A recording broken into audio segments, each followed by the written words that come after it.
48 घंटे। जब मौत ने घड़ी शुरू की, हवेली के कमरे में सन्नाटा था, इतना गहरा कि कोई अपनी ही सांसें सुन सकता था। विश के मोबाइल पर आया मैसेज पूरे कमरे का माहौल बदल गया था। हर कोई उस स्क्रीन को देख रहा था जिस पर लिखा था 48 घंटे। पेन ड्राइव हमारे हवाले कर दो, वरना तुम्हारा सबसे करीबी इंसान जिंदा नहीं बचेगा। ज्ञान का चेहरा सफेद पर गया, उसके हाथ कांपने लगे और उसकी आंखों में डर था। विश, उसने फुसफुसाया, उसकी आवाज कांप रही थी। यह विनाशिका ने मैसेज को देखा पर उसके चेहरे पर कोई डर नहीं था, बस एक ठंडी, गन्नात्मक शांति थी। उसने मैसेज डिलीट कर दिया बिना किसी हिचकिचाहट के। विश, रयान ने कहा, उसकी आवाज में एक हैरानी थी। आपने वह मैसेज क्यों डिलीट कर दिया? यह तो क्योंकि, विनाशिका ने कहा, उसकी आवाज में बर्फ थी। मैं डरने वाली नहीं हूं, और नहीं मेरी टीम को डरना चाहिए। उसने अपनी आंखें उठाईं और सबको एक एक करके देखा। अब शिकार नहीं, शिकारी बनेंगे। इमरजेंसी मीटिंग, एक टीम, एक मिशन। कुछ ही मिनटों में पूरी टीम विनाशिका के केबिन में इकट्ठा हो गई। रियान, कियारा और ज्ञान। विनाशिका ने एक बड़ा सा नक्शा दीवार पर लगाया जिस पर ओब्सिडियन के संभावित अड्डों को चिह्नित किया गया था। दोस्तों, उसने कहा, उसकी आवाज में एक गंभीरता थी, अब समय आ गया है। हमारे पास 48 घंटे हैं, एम्पर हम उनके नियमों से नहीं खेलेंगे। हम खुद अपने नियम बनाएंगे। उसने रयान की तरफ देखा। रयान, तुम सुरक्षा ऑपरेशन संभालोगे। पूरी हवेली और ऑफिस की सुरक्षा दोगुनी करो और हर गतिविधि पर नजर रखो। जी मैडम, रयान ने कहा। उसकी आवाज में कोई भाव नहीं था, पर उसकी आंखों में संकल्प था। फिर उसने कियारा की तरफ देखा। कियारा, तुम मीडिया और इंटेलिजेंस संभालोगी। ओब्सिडियन के बारे में जितनी जानकारी मिल सकती है, जुटाओ। और हाउन के खिलाफ एक मीडिया कैंपेन भी शुरू करो। समझ गई, मिस विश, कियारा ने कहा। उसकी आवाज में एक दृढ़ता थी। मैं उन्हें मीडिया में बर्बाद कर दूंगी। और फिर वह ज्ञान की तरफ मुड़ी। ज्ञान, तुम पेन ड्राइव की एनालिसिस करोगे। हर फाइल, हर डेटा, हर सुराग, सब कुछ खंगालो। ज्ञान ने उसे देखा, उसकी आंखों में आग थी। मैं करूंगा, विश, उसने कहा। उसकी आवाज में एक दृढ़ता थी। मैं अब भागूंगा नहीं। अगर मेरा अतीत ही इस लड़ाई की वजह है, तो उसका अंत भी मैं ही करूंगा। विनाशिका ने उसे देखा और पहली बार उसके होठों पर एक गर्व भरी मुस्कान आई। बहुत अच्छे, ज्ञान, उसने कहा। उसकी आवाज में एक कोमलता थी। तुम बदल रहे हो और यह मुझे गर्व देता है। रयान और कियारा, मजेदार नोकझोंक। मीटिंग के बाद कियारा रयान के घायल कंधे पर दवा लगाने आई। बैठो, उसने कहा। उसकी आवाज में एक आदेश था। तुम्हारे कंधे पर दवा लगानी है। रयान ने उसे देखा। डैश, मुझे दवा की जरूरत नहीं है। जरूरत है, कियारा ने कहा और उसे बैठने के लिए मजबूर किया। तुम हीरो बनकर गोली खा आए, अब इलाज भी करवाओ। उसने दवा लगानी शुरू की पर रयान ने दर्द से कराहा। धीरे, उसने कहा। उसकी आवाज में एक व्यंग्य था। गोली लगी है, हथौड़ा नहीं। कियारा मुस्कुराई। डैश, इतना दर्द हो रहा है तो हीरो बनने कौन बोला था? अगर मैं नहीं बचाता, रयान ने कहा। उसकी आवाज में एक चंचलता थी, तो तुम अब तक 5 इंटरव्यू ऊपर दे चुकी होती। कियारा ने तकिया उठाकर उसके मुंह पर मार दिया। यह लो, उसने कहा। उसकी आवाज में एक गुस्सा था, पर उसकी आंखों में हंसी थी। अब चुप रहो। रयान हंस पड़ा और कियारा भी हंसी। दोनों की हंसी ने पूरे कमरे का माहौल हल्का कर दिया। ज्ञान ने उन्हें देखा और पहली बार वह खुलकर मुस्कुरा दिया। तुम दोनों बहुत अजीब हो, उसने कहा। उसकी आवाज में एक कोमलता थी, पर मुझे लगता है कि तुम एक दूसरे के लिए बने हो। छिपी हुई फाइल, वी 13 इंच। उस रात ज्ञान पेन ड्राइव की एनालिसिस कर रहा था जब उसे एक लॉक्ड फोल्डर मिला। यह क्या है? उसने फुसफुसाया। उसकी आवाज में एक जिज्ञासा थी। वी 13। उसने फोल्डर को खोलने की कोशिश की पर उसे पासवर्ड चाहिए था। विश, उसने कहा और उसे बुलाया। तुम्हें इसे देखना चाहिए। विनाशिका उसके पास आई और उसने स्क्रीन को देखा।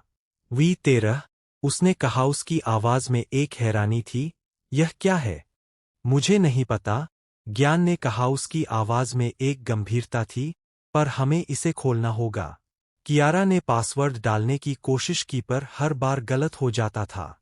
क्या पासवर्ड हो सकता है? रयान ने पूछा। उसकी आवाज में एक गंभीरता थी। ज्ञान ने एक गहरी सांस ली और फिर उसने विनाशिका टाइप किया। फोल्डर खुल गया और स्क्रीन पर सिर्फ एक नाम दिखाई दिया, विनाशिका। पूरी टीम हैरान रह गई, सब एक दूसरे को देख रहे थे। यह, कियारा ने फुसफुसाया, उसकी आवाज में एक हैरानी थी। यहां आपका नाम क्यों है? विनाशिका चुप हो गई, उसकी आंखों में एक गहराई थी और उसके चेहरे पर कोई भाव नहीं था। मुझे नहीं पता, उसने कहा, उसकी आवाज में एक ठंडक थी, पर हम जानेंगे। आर्यवर्धन की बेचैनी, अगर V13 खुल गया। दूसरी तरफ, आर्यवर्धन को भी पता चल गया था कि पेन ड्राइव विश के हाथ लग चुकी है। क्या? उसने चिल्लाया, उसकी आवाज में एक गुस्सा था। V13 फाइल उनके हाथ में है। हाँ, सर, उसके आदमी ने कहा, उसकी आवाज में डर था। हम नहीं जानते कि उन्होंने उसे खोला है या नहीं। आर्यवर्धन ने अपनी आंखें बंद कर लीं और उसके हाथ कांपने लगे।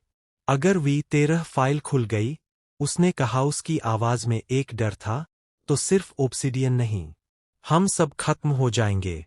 उसने अपनी आंखें खोलीं और उनमें एक नया खतरा था। हमें वह पेन ड्राइव वापस लेनी होगी, उसने कहा, उसकी आवाज में एक ठंडक थी, चाहे कुछ भी करना पड़े। उस रात, हवेली की सारी लाइटें अचानक बंद हो गईं और सिक्योरिटी सिस्टम हैक हो गया। क्या? रयान चिल्लाया और वह कंट्रोल रूम की तरफ भागा। यह हमला है। क्लोज्ड सर्किट टेलीविजन स्क्रीन पर एक नकाबपोश आदमी दिखाई दिया जो सीधे कैमरे की तरफ देखकर मुस्कुरा रहा था। 48 घंटे का इंतजार नहीं होगा, उसने कहा। उसकी आवाज में एक जहर था। मैं आज ही आ रहा हूं। अचानक, हवेली का मुख्य दरवाजा एक जोरदार धमाके के साथ टूट गया और बाहर लगभग 30 हथियारबंद लोग खड़े थे। सबसे आगे एक लंबा आदमी काले कोट में खड़ा था। उसके चेहरे पर कोई भाव नहीं था और उसकी आंखों में मौत थी। उसने अपना मुंह खोला और पहली बार उसकी आवाज सुनाई दी। मेरा नाम जेफिर है और आज ओब्सिडियन तुम्हारे घर तक आ चुका है। क्या विश और उसकी टीम इस हमले का सामना कर पाएंगे? और क्या जेफिर ओब्सिडियन का असली लीडर है? जेफिर और उसके 30 हथियारबंद लोगों ने हवेली को घेर लिया है और विश की टीम को अब अपने ही घर में लड़ना है। क्या वे इस हमले को रोक पाएंगे? आगे पढ़े। जेफिर का हमला। जब मौत ने दरवाजा तोड़ा, हवेली का मुख्य दरवाजा टूट चुका था। लोहे के टुकड़े हवा में बिखर गए थे और धूल का एक बादल पूरे हॉल में फैल गया था। बाहर, हथियारबंद लोगों की पूरी टीम खड़ी थी, लगभग 30, सभी काले कपड़ों में, चेहरे पर नकाब, हाथों में हथियार। वे एक दीवार की तरह थे, न हिलने वाले, न रुकने वाले। सबसे आगे, जेफिर खड़ा था, एक लंबा, शांत चेहरा लिए हुए। उसके काले कोट पर धूल नहीं लगी थी, मानो वह किसी और दुनिया से आया हो। उसकी आंखों में कोई भाव नहीं था, बस एक ठंडी गन्ना, जो कह रही थी, मुझे पता है कि तुम क्या करने वाले हो और मैं तुमसे एक कदम आगे हूं। विनाशिका धीरे धीरे सीढ़ियों से नीचे उतरी, उसके कदमों की आवाज पूरे हॉल में गूंज रही थी। उसने ब्लैक कॉम्बैट सूट पहना था और उसके हाथ में एक पिस्तौल थी। उसकी आंखों में आग थी और उसके होठों पर एक खतरनाक मुस्कान थी। मेरे घर में घुसने की गलती करके, उसने कहा, उसकी आवाज में बर्फ थी, तुमने अपनी मौत को बुलाया है। जेफिर ने हल्का सा मुस्कुराया, एक ऐसी मुस्कान जो कह रही थी, मुझे तुमसे डर नहीं लगता। मौत से तो मेरा पुराना रिश्ता है। विश, उसने कहा, उसकी आवाज में एक शांत गहराई थी, हम दोनों की मुलाकात पुरानी है। विश वर्सेस जेफिर, माफिया क्वीन की जंग। विनाशिका ने अपने गार्ड्स को एक इशारा किया और अगले ही पल, पूरी हवेली में जबरदस्त माफिया एक्शन शुरू हो गया। गोलियां चल रही थीं, हर तरफ धमाके, चीख पुकार और खून। लेकिन विनाशिका अपनी जगह पर खड़ी थी मानो वह इस पूरे खेल की रानी हो। रयान, उसने चिल्लाया, उसकी आवाज में एक आदेश था, बाय से घेरो। जी मैडम। रयान चिल्लाया और वह अपने लोगों के साथ बाएं तरफ से हमला करने लगा। कियारा ज्ञान का हाथ पकड़कर उसे सुरक्षित जगह ले जाने की कोशिश कर रही थी। ज्ञान, चलो, उसने कहा, उसकी आवाज में एक घबराहट थी, यहां से निकलते हैं। पर ज्ञान ने अपना हाथ छुड़ा लिया, उसकी आंखों में आग थी। नहीं, उसने कहा, उसकी आवाज में एक दृढ़ता थी, मैं हमेशा किसी के पीछे छिपकर नहीं रह सकता। अब समय आ गया है कि मैं लड़ूं। कियारा ने उसे देखा, उसकी आंखों में हैरानी थी, पर उसमें एक प्रशंसा भी थी। तुम बदल रहे हो, ज्ञान, उसने कहा, उसकी आवाज में एक कोमलता थी, पर सावधान रहना। ज्ञान ने विनाशिका की तरफ देखा और वह उसके पास भागा। विश, उसने कहा, उसकी आवाज में एक गहराई थी, मैं तुम्हारे साथ हूं। विनाशिका ने उसे देखा, उसकी आंखों में गर्व था। तो मेरे साथ रहो, उसने कहा और उसका हाथ पकड़ लिया, हम एक साथ लड़ेंगे। ज्ञान का बदलाव, जब डर ने हार मानी। एक हमलावर ज्ञान की तरफ बढ़ा, हाथ में चाकू, आंखों में मौत। ज्ञान ने उसे देखा और उसका दिल धड़क गया। डर था, पर इस बार वह भागा नहीं। उसने अपने आप को काबू में रखा और पास पड़ी एक कुर्सी उठाकर हमलावर पर दे मारी। हमलावर नीचे गिर गया और ज्ञान ने पहली बार महसूस किया कि वह अपनी जान बचा सकता है। विनाशिका ने उसे देखा, उसके होठों पर एक मुस्कान थी। गुड, उसने कहा, उसकी आवाज में एक प्रशंसा थी, तुमने अपना डर हरा दिया। ज्ञान ने उसे देखा और पहली बार वह हल्का सा मुस्कुरा दिया। तुमने मुझे यह सिखाया, विश, उसने कहा, उसकी आवाज में एक गहराई थी, डर के बावजूद खड़े रहना। रयान और कियारा, गलत बटन दबा दिया। लड़ाई के बीच कियारा ने सिक्योरिटी अलार्म का गलत बटन दबा दिया और पूरी हवेली में तेज सायरन बजने लगा। क्या? रयान चिल्लाया, उसकी आवाज में एक गुस्सा था। कियारा, ये क्या कर दिया? कियारा ने मासूम चेहरा बना लिया, डैश, मुझे लगा लाल बटन इमरजेंसी के लिए होता है। रयान ने अपना माथा पकड़ लिया, डैश, तुम्हें मेरे ब्लड प्रेशर का दुश्मन भेजने की जरूरत ही नहीं है। कियारा हंस पड़ी, डैश, तुम तो बहुत ड्रामेटिक हो, मिस्टर बॉडीगार्ड। मैं नहीं हूं, रयान ने कहा, उसकी आवाज में एक व्यंग्य था, पर तुम हो और तुम्हारी वजह से अब पूरी हवेली में सायरन बज रहा है। कियारा ने उसे देखा और उसके होठों पर एक चंचल मुस्कान आ गई। तो अब क्या करें? उसने पूछा, उसकी आवाज में एक मजाक था। अब, रयान ने कहा और उसके होठों पर एक मुस्कान आ गई, अब हम लड़ेंगे और फिर मैं तुम्हें सिखाऊंगा कि कौन सा बटन किस काम का है। जेफिर का असली मिशन, V13 फाइल। अचानक जेफिर ने अपना हाथ उठाकर लड़ाई रोक दी, जैसे कोई ऑर्केस्ट्रा कंडक्टर अपनी बैटन उठाता है। रुको, उसने कहा, उसकी आवाज में एक शांति थी, बहुत हो गया। सबके हाथ रुक गए, हर कोई उसे देख रहा था। जेफिर ने विनाशिका की तरफ कदम बढ़ाया और उसकी आंखों में एक गंभीरता थी। मैं यहां तुम्हें मारने नहीं आया, विश, उसने कहा, उसकी आवाज में एक गहराई थी, मुझे तुमसे कोई दुश्मनी नहीं है। विनाशिका ने अपनी पिस्तौल नीचे नहीं की, उसकी आंखों में सतर्कता थी। तो फिर? उसने पूछा, उसकी आवाज में एक ठंडक थी, तुम यहां क्यों आए? जेफिर ने एक कदम और आगे बढ़ाया और उसके होठों पर एक रहस्यमयी मुस्कान आ गई। मुझे V13 फाइल चाहिए, उसने कहा, उसकी आवाज में एक गंभीरता थी, बस इतना सा काम है। विनाशिका की आंखें सिकुड़ गई, डैश, V13 फाइल, यह तुम्हारे काम क्या? वीडियो अचानक बंद हो गया, जैसे किसी ने उसे रिमोट से रोक दिया हो। स्क्रीन काली हो गई, पर उस पर चल रही तस्वीरें अब भी कमरे में मंडरा रही थीं। ज्ञान की माँ, उसकी गोद में वह छोटा बच्चा, और उसके पीछे राठौड़ परिवार का निशान। कमरे में सन्नाटा छा गया, इतना गहरा कि कोई अपनी ही सांसें सुन सकता था। ज्ञान स्क्रीन को देखता रहा, उसकी आंखों में सिर्फ एक सवाल था, जो बार बार उसके दिमाग में गूंज रहा था। मेरी माँ के पीछे विश के परिवार का निशान क्यों था? विनाशिका भी पहली बार पूरी तरह असमंजस में थी। उसके चेहरे पर वह आत्मविश्वास नहीं था जो हमेशा रहता था। बस एक गहरी हैरानी थी और उसके अंदर एक डर था कि शायद उसके अपने परिवार ने उससे कोई बहुत बड़ा सच छुपाया है। ज्ञान, उसने फुसफुसाया, उसकी आवाज में एक काँप थी। मुझे नहीं पता।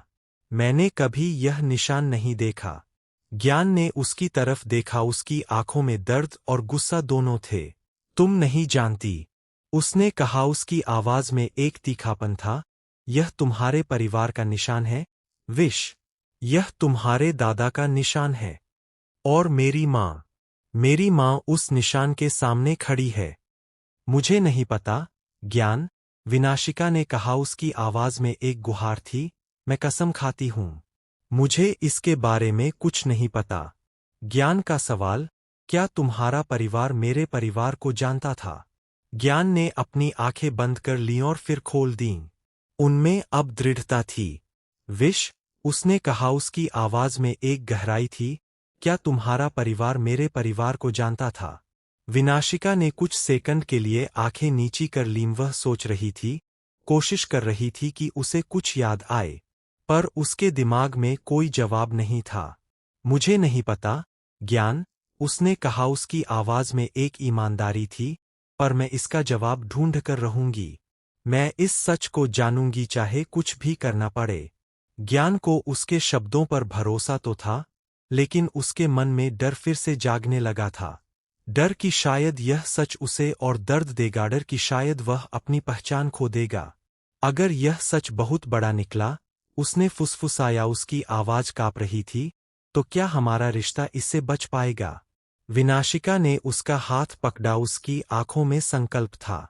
हमारा रिश्ता किसी सच से नहीं टूटेगा, ज्ञान, उसने कहा, उसकी आवाज में दृढ़ता थी, चाहे वह सच कितना भी बड़ा हो।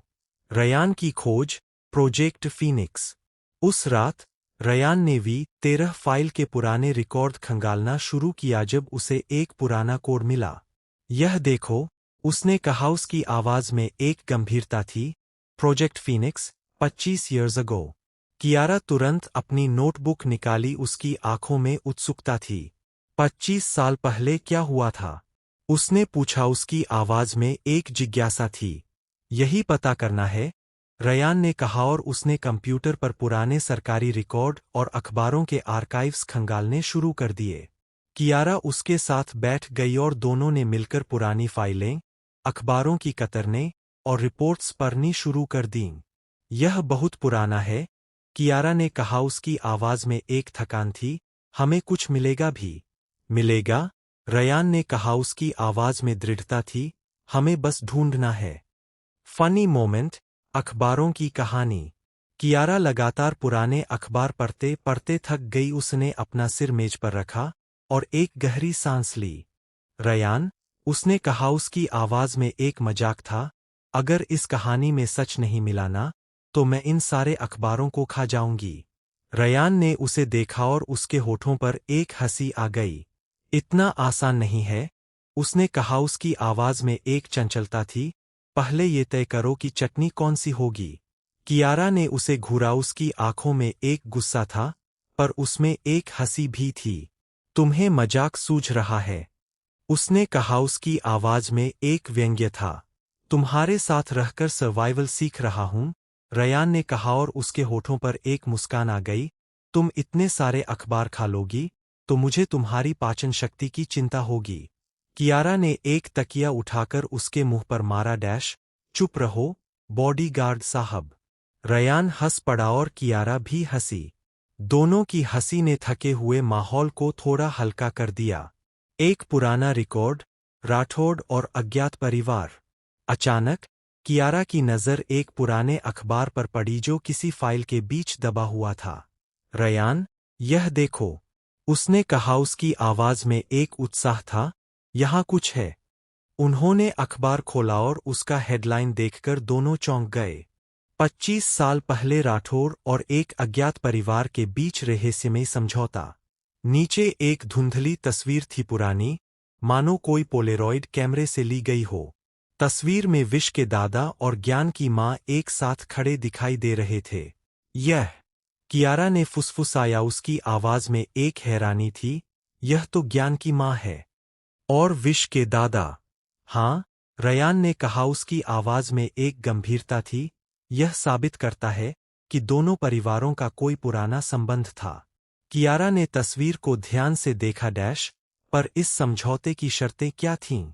और ज्ञान का इससे क्या लेना देना? यही तो हमें पता करना है। रयान ने कहा, उसकी आवाज में एक दृढ़ता थी। और हम करेंगे।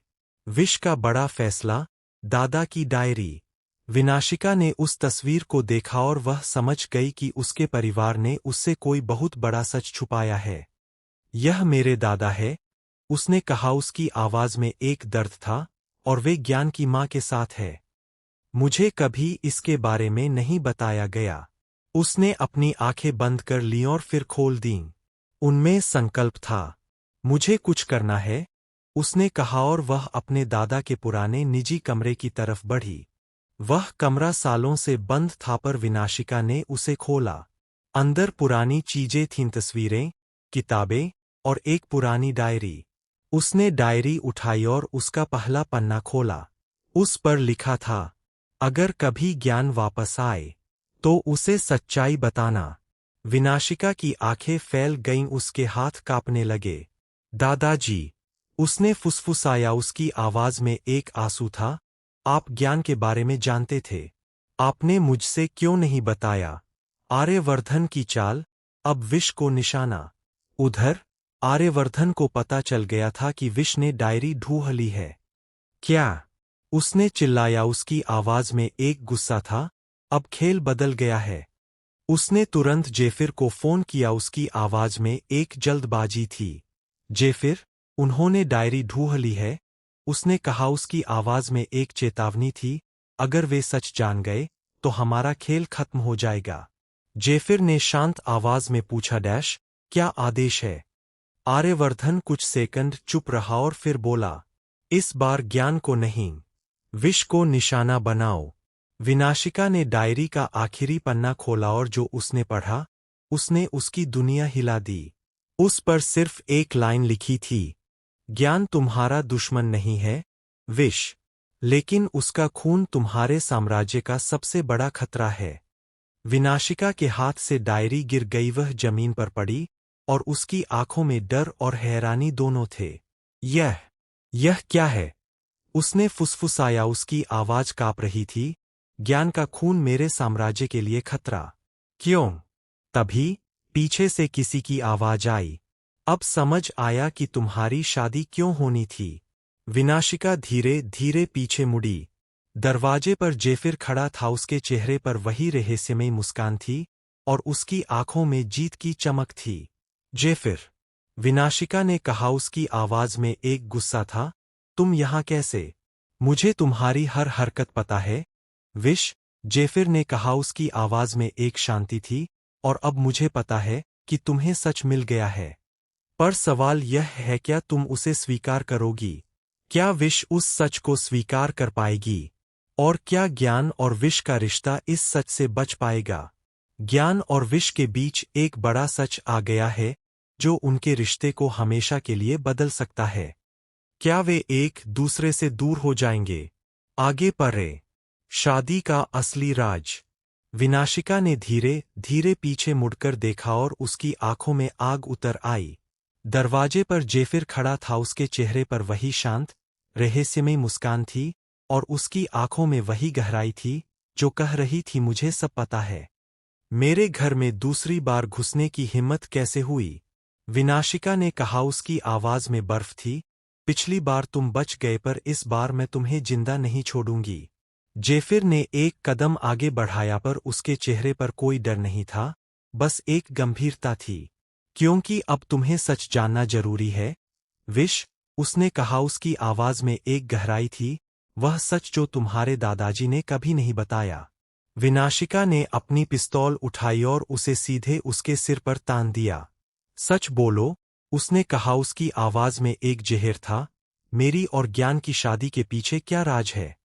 जेफिर ने कुछ पल चुप्पी साधी और फिर उसने कहा, तुमने ज्ञान से शादी अपनी जमीन के लिए की थी, लेकिन तुम्हारे दादा ने ये शादी एक और वजह से करवाई थी। विनाशिका की आंखें सिकुड़ गईं, उसका हाथ कांपने लगा और उसकी सांसें तेज हो गईं। क्या वजह? उसने पूछा, उसकी आवाज में एक गुस्सा था। दादा का आखिरी राज, 25 साल पुराना समझौता। जेफिर ने एक गहरी सांस ली और बताना शुरू किया। 25 साल पहले, उसने कहा, उसकी आवाज में एक गंभीरता थी, तुम्हारे दादा और ज्ञान के पिता के बीच एक गुप्त समझौता हुआ था। विनाशिका ने उसे देखा, उसकी आंखों में हैरानी थी। कैसा समझौता? उसने पूछा। ज्ञान के परिवार के पास एक खास विरासत थी, जेफिर ने कहा, उसकी आवाज में एक गहराई थी जो सिर्फ ज्ञान के नाम पर थी। लेकिन उस विरासत तक पहुंचने के लिए राठौड़ परिवार और ज्ञान के परिवार का रिश्ता दोबारा जुड़ना जरूरी था। तो विनाशिका ने फुसफुसाया, उसकी आवाज कांप रही थी, मेरी शादी भी एक सौदा थी। जेफिर ने उसे देखा, उसकी आंखों में एक सहानुभूति थी। शुरुआत में। हाँ, उसने कहा, उसकी आवाज में एक कोमलता थी, तुम्हारे दादा ने तुम्हें ज्ञान के पास भेजा ताकि वह विरासत तुम्हारे परिवार के हाथ आ सके। विनाशिका ने अपनी आंखें बंद कर लीं, उसके दिमाग में हजारों सवाल थे और उसके दिल में दर्द था। तो मेरे दादाजी, उसने कहा, उसकी आवाज कांप रही थी, उन्होंने मुझे एक मोहरा बनाया था। नहीं, विश, जेफिर ने कहा, उसकी आवाज में एक गहराई थी, उन्होंने तुम्हें सुरक्षा दी थी। वे जानते थे कि अगर तुम ज्ञान के करीब आई, तो उनके दुश्मन तुम्हें नहीं मारेंगे। और वे जानते थे कि तुम उसे असली प्यार करोगी, चाहे यह शादी एक सौदे की तरह शुरू हुई हो। ज्ञान ने सब सुन लिया। जब सच ने दरवाजा खटखटाया, जेफिर की बातें खत्म होने से पहले ही दरवाजे के बाहर ज्ञान खड़ा था, उसने सब कुछ सुन लिया था। उसके होंठ कांप रहे थे, उसके हाथ कांप रहे थे और उसकी आंखों में दर्द था, पर उसमें कोई गुस्सा नहीं था, बस एक गहरी टूटन थी।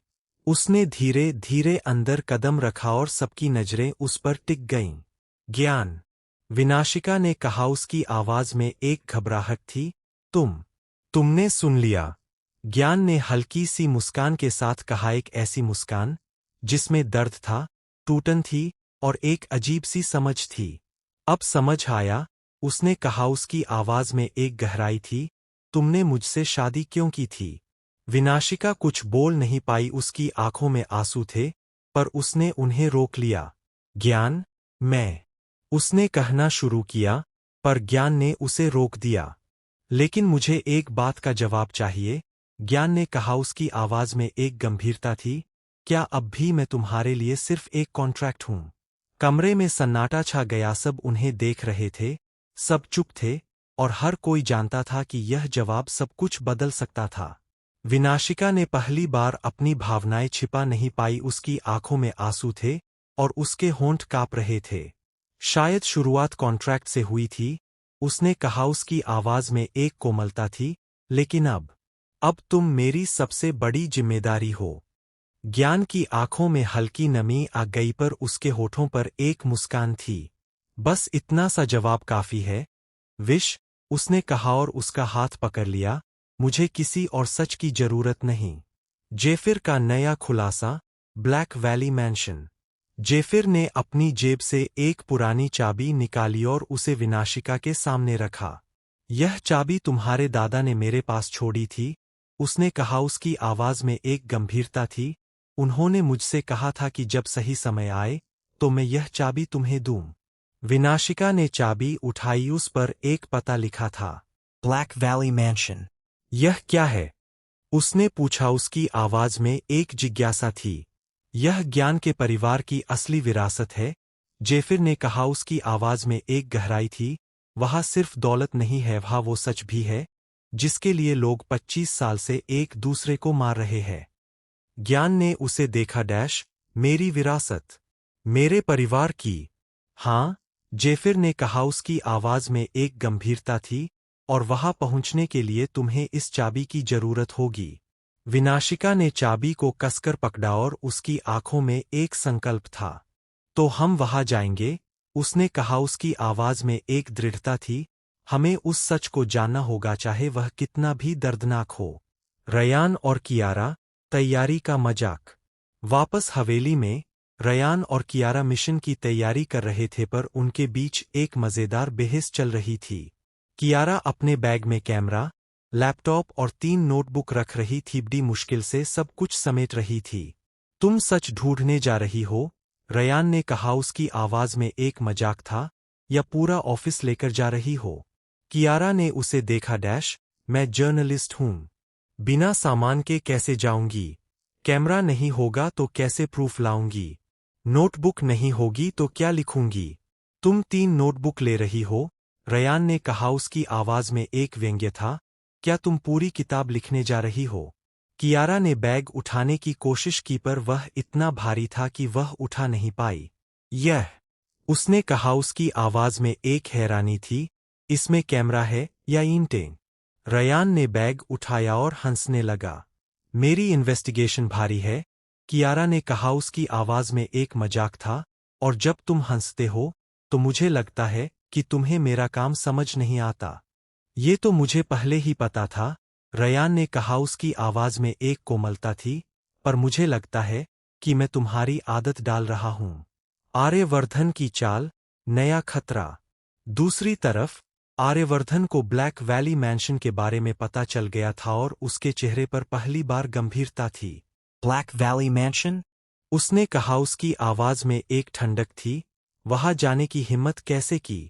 उसने अपनी टेबल पर रखी एक पुरानी फाइल खोली और उसमें लिखा था, अगर ब्लैक वैली का दरवाजा खुल गया तो फीनिक्स प्रोजेक्ट का सच सामने आ जाएगा। आर्यवर्धन ने फाइल बंद की और अपने आदमी से कहा, उन्हें वहां पहुंचने से पहले रोकना होगा। जी सर, आदमी ने कहा और वह चला गया।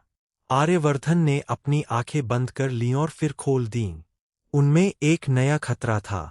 अगर वह सच सामने आ गया, उसने फुसफुसाया। उसकी आवाज में एक डर था, तो मैं खत्म हो जाऊंगा। ब्लैक वैली मिशन, रात का सफर। रात होते ही विश, ज्ञान, रयान और कियारा ब्लैक वैली के लिए निकले। 2 गाड़ियों में हर तरफ अंधेरा था और सड़कें सूनी थीं। हम कितनी दूर हैं?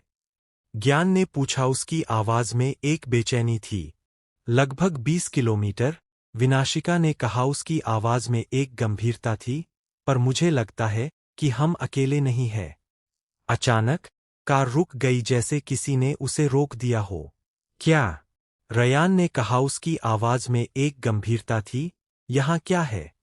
आगे सड़क पर कई गाड़ियां खड़ी थीं और चारों तरफ नकाबपोश लोग थे, हाथों में हथियार, आंखों में मौत। यह घात है, विनाशिका चिल्लाई और वह कार से बाहर निकली। ज्ञान, मेरे पीछे रहना। पर ज्ञान ने इस बार पीछे नहीं हटा। वह उसके साथ खड़ा हो गया और उसकी आंखों में आग थी। नहीं, विश, उसने कहा। उसकी आवाज में एक दृढ़ता थी।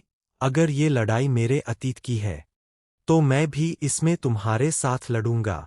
विनाशिका ने उसे देखा। उसकी आंखों में गर्व था। बहुत अच्छे, ज्ञान, उसने कहा और उसका हाथ पकड़ लिया। तो चलो एक साथ। अचानक नकाबपोशों के नेता ने अपना मास्क उतारा और जो चेहरा सामने आया उसने सबको चौंका दिया। समर राठौड़, एक ऐसा व्यक्ति जिसका नाम ज्ञान की मां की पुरानी डायरी में लिखा था। वह लगभग 50 साल का था, पर उसकी आंखों में वही आग थी जो कह रही थी, मैं इस खेल का सबसे पुराना खिलाड़ी हूं।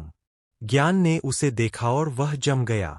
तुम, उसने फुसफुसाया। उसकी आवाज कांप रही थी। तुम तो, समर ने मुस्कुराते हुए कहा। ज्ञान, मैं तुम्हारे पिता का दुश्मन नहीं था। विनाशिका ने उसे देखा। उसकी आंखों में हैरानी थी। तो फिर तुम कौन हो? उसने पूछा। उसकी आवाज में एक गुस्सा था। तुम्हारा इस सब से क्या रिश्ता है? समर ने उसकी तरफ देखा और उसकी आंखों में एक रहस्यमय गहराई थी। मैं, उसने कहा। उसकी आवाज में एक गंभीरता थी। मैं तुम्हारे दादा का सबसे बड़ा राज था। क्या समर राठौड़ विश के परिवार का कोई छिपा हुआ सदस्य है? और क्या ब्लैक वैली मैंशन में उसका और ज्ञान के परिवार के बीच का सच छिपा है? समर राठौड़ ने अपनी पहचान बताई है, पर उससे भी बड़ा सच ब्लैक वैली मैंशन में छिपा है। क्या विश और उसकी टीम उस सच तक पहुंच पाएंगे? आगे पढ़ें।